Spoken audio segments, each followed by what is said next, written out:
지난 금요일 미국 시장은 전략 후강 장세를 보였습니다. 장 초반에는 다소 부진했던 고용지표 그리고 트럼프 대통령의 관세 관련 발언 때문에 출렁였지만 이후 오후 들어서 제롬 파월 연준 의장이 시장을 달래는 발언을 하면서 반등하는 모습이었습니다.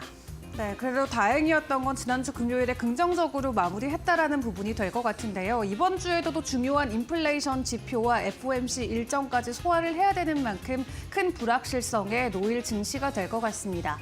그렇다면 한 주를 출발하기에 앞서서 우리가 어떤 부분들을 점검을 해봐야 되는지 하나하나 체크해 보도록 할 텐데요. 먼저 지난주 금요일 시장 상황부터 다시 한번 체크해 보겠습니다. 지난주 금요일 분위기 전해주시죠. 네, 알겠습니다. 자, 함께 지난 금요일 미국장 마감 소식 전해드리겠습니다.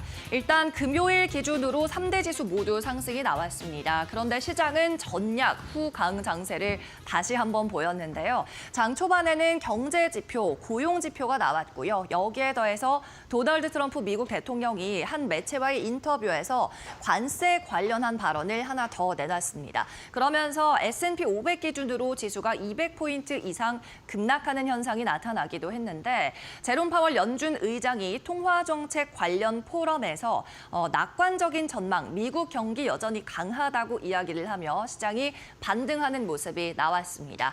결국 3대 지수는 금요일 기준 모두 상승했는데요. 다우가 0.3%대 상승, 나스닥은 0.7%대 플러스권에서 마감했고요. S&P 500 지수도 0.55%의 초록불로 마무리를 지었습니다.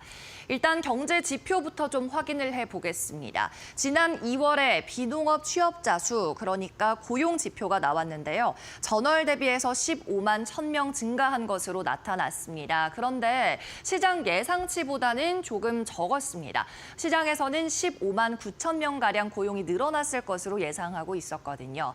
그리고 1월 대비해서는 많이 늘어났죠. 이렇게 기대치 대비해서는 부진한 지표였지만 시장에 큰 충격을 주지는 않았습니다. 왜냐하면 1월보다는 그래도 고용이 많이 증가했다라고 보고 있는 거죠. 그리고 실업률 같은 경우에도 발표가 됐는데 2월 실업률이 4.1%로 시장이 예상했던 것보다는 0.1%포인트 높았습니다.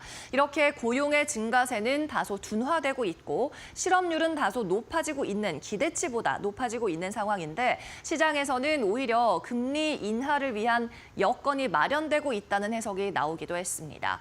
그런데 이 같은 부진한 고용 지표를 소화하던 와중에 도널드 트럼프 미국 대통령의 관세 관련 발언이 나왔죠. 폭스 비즈니스와의 인터뷰 일부가 공개됐는데요. 여기에서 트럼프 대통령이 캐나다 그리고 멕시코에 대한 관세에 관해서 시간이 지날수록 상승할 것 같다. 아마도 상승할 거다라고 이야기를 했고요. 나는 예측 가능성에 대해서는 모르겠지만 장기적으로 인상이 될 거다라는 취지의 발언을 내놨습니다. 그러면서 다시 한번 관세 불확실성의 역풍을 시장이 맞았고요. 큰 출렁임이 나왔습니다.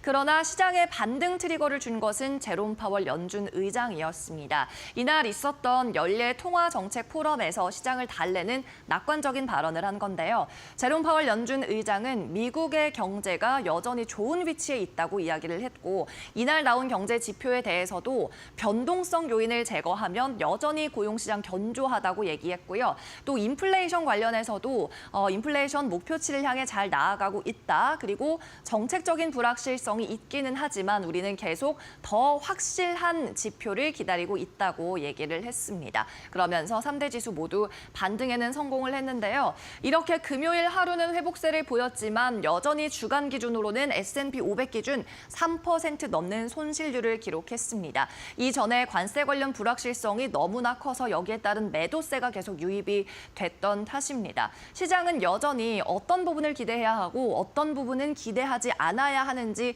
헷갈리고 있는 상황이어서 회복세가 조금 나오기는 하겠지만 변동성은 계속 주의해서 대응해야 한다는 게 월가의 의견입니다. 네, 그러면 이날 섹터별로는 어땠는지 함께 맵 살펴보도록 하겠습니다. 일단 M7을 위시한 빅테크는 혼조세가 나왔어요. 상승한 종목부터 살펴보면 반도체 단이 괜찮았습니다. 엔비디아가 2%가량의 상승불 켜면서 마감했고요. 애플이 1.6% 플러스권 종가, 그리고 구글도 0.88%의 상승불로 마쳤습니다. 다만 하락한 종목들은 테슬라, 메타, 아마존, 그리고 마이크로소프트까지 빨간불을 켰는데요. 하락한 종목도 상승한 종목도 특징은 등락률은 크지 않았다는 겁니다. 모두 2% 이내의 상승 또는 하락률을 보였습니다. 그리고 이달 섹터 가운데서 가장 퍼포먼스가 좋았던 곳은 유틸리티 그리고 에너지 섹터였습니다. 에너지 같은 경우에는 국제유가의 상승세에 힘입어서 많은 종목들, 대다수의 종목들이 초록불을 켜면서 마감했는데요. 국제유가가 2%가량 이날 상승 나왔습니다. 도널드 트럼프 미국 대통령이 이 휴전 협상 관련해서 이제 우크라이나뿐 아니라 러시아도 압박하고 나섰기 때문입니다. 러시아가 협상 테이블에 당장 앉지 않는다면 제재를 가할 수 있다는 강력한 경고를 하고 나서 이 경고 메시지가 나오고 나서 국제유가가 상승하는 흐름 나타났고요. 여기에 따라 에너지 주식도 일제히 상승하는 흐름을 보였습니다. 여기에 더해서 유틸리티도 퍼포먼스 좋았는데요. 유틸리티 같은 경우에는 이 같은 지정학적인 리스크가 발생했을 때 리스크를 해칭할 수 있는 안전자산의 성격으로 평가를 받죠. 이 때문에 매수세가 몰렸고요. 에너지 섹터도 유틸리티 섹터도 모두 2% 이상의 상승 마감했습니다. 네, 계속해서 종목별 흐름 함께 체크해 보시죠. 먼저 빅테크 중심으로 살펴보겠습니다.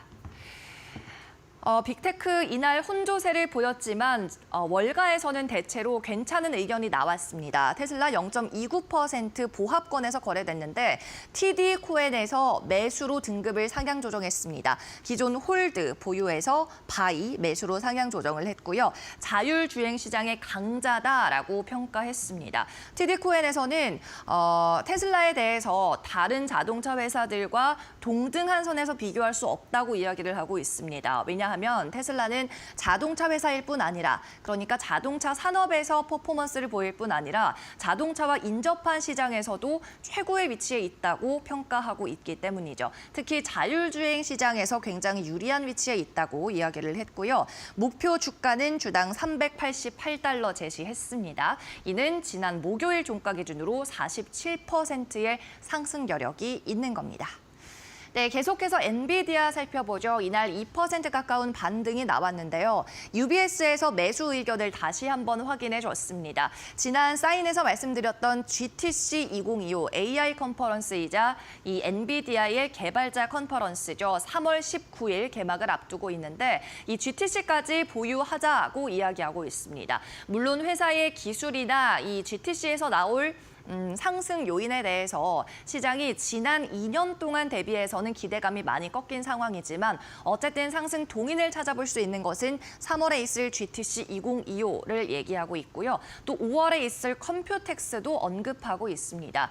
이 컴퓨텍스는 대만에서 개최되는 IT 포럼인데요. 아시아 최대 규모의 IT 포럼입니다. 결국 이 컴퓨텍스도 최근 트렌드인 AI 관련 컨퍼런스다라는 평가가 나오고 있고 3월에 GTC, 5월에 있을 컴퓨텍스까지 상승 요인과 관련한 코멘트가 나올 수 있다고 보고 있습니다. 네, 계속해서 마이크로소프트 확인해 보겠습니다.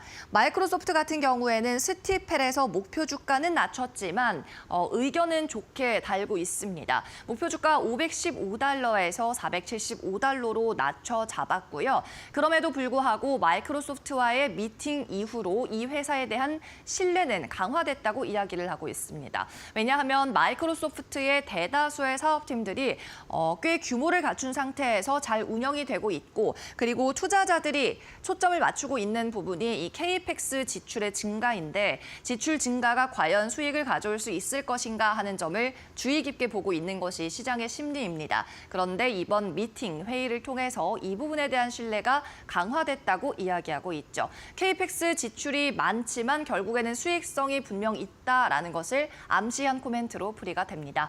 다만 마이크로소프트 주가는 1%가량 밀리면서 마쳤습니다. 이어선 빅테크 외 종목도 확인해 보시죠. 일제히 실적 발표한 기업들입니다. 먼저 브로드컴 좋은 실적 냈습니다. 8.6%가량 상승 나왔고요. 특히 맞춤형 AI 칩이 실적을 견인했습니다. 최근 이 회사의 주가 상승, 실적 상승을 이끌고 있는 AI 쪽에서는 전분기 대비해서 77%가량의 성장세가 나왔고요. 또 CEO가 관련한 성명에서 현재 3개의 클라우드 고객사와 맞춤형 AI 칩을 개발하고 있다고도 이야기했습니다. 네, 이어서 코스트코입니다. 코스트코는 실적이 추정치를 하회했습니다. 특히 EPS 월가 예상치는 4달러 11센트였는데요. 한 주당 4달러 2센트로 실망스러운 실적을 내놨습니다. 그러면서 6%가량 가격 하락 나왔네요. 다음으로 갭입니다. 갭은 두 자릿수 상승 나왔는데요. 매출 총 이익률이 20년 만에 최고치를 기록했습니다. 매출 41억 5천만 달러, EPS도 주당 54센트로 시장 기대치를 상회하는 어닝 비트가 나왔습니다. EPS 전문가들 예상치는 37센트였습니다. 네, 계속해서는 상품 시장도 한번 살펴보도록 하겠습니다. 상품 시장 가격 체크해 보시죠.